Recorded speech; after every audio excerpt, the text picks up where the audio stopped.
Market hard enough to navigate without having to worry about a posting that turns out to be a scam or even just a dead end. Joining us today is Bryce Marshall with the Better Business Bureau, and he has some tips to keep in mind when you're applying for a job right now. Thank you for being back here today. Thanks for having me. So a lot of people looking for jobs right now. What's the first thing to notice if they're looking to see that this might be a red flag, that it's not an actual posting? So if you are looking for a job, the first thing you want to look for is that the email doesn't match up with the company. So what we mean by this, if it says at gmail.com, Yahoo, Hotmail, anything like that, it's usually going to have the actual business's name at the end.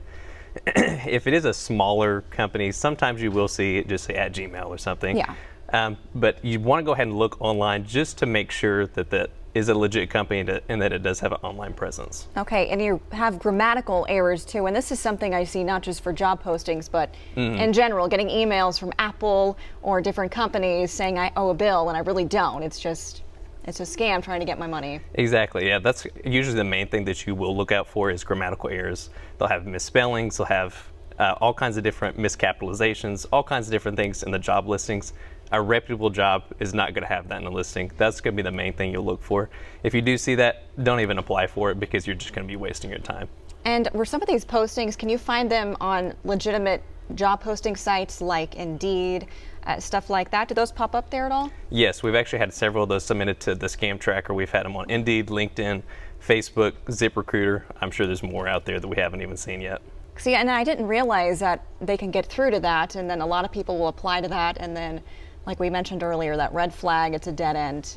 What are some other tips that people can be on the lookout for if they're applying? So another thing you want to look out for is if they respond and want to interview through a chat or a DM. If a company ever asks that, that's almost absolutely a scam because no job is going to ask for an interview via chat or DM. With COVID-19 protocols, it might throw people off a little bit because maybe they've had a job this whole time and now they're looking for a new job or they just got laid off.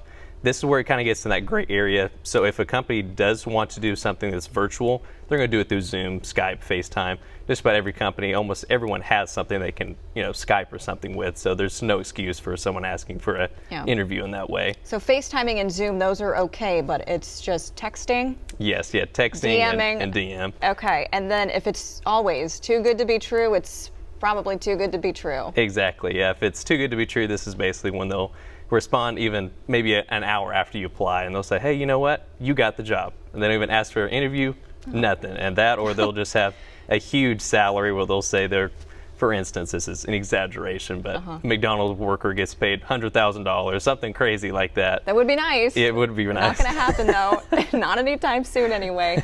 Any other red flags, or are those the main four to keep a lookout Those for? are the main four. A fifth one would be is if they ask you for money. So we've seen it where they'll actually ask you to go ahead and buy this equipment and they'll reimburse you, or they'll send you a check and they want you to cash it in for them. And that's when there's a huge red flag. You don't even want to do that because you're laundering money for them. Yeah. Are you seeing a lot of this right now, or is it just a couple of cases being reported? So far, we've only had a couple of cases. I have talked to someone where that exact thing happened, where they instantly got hired and then they wanted them to cash a check for them. But luckily, they didn't do that and they reported it and talked to us.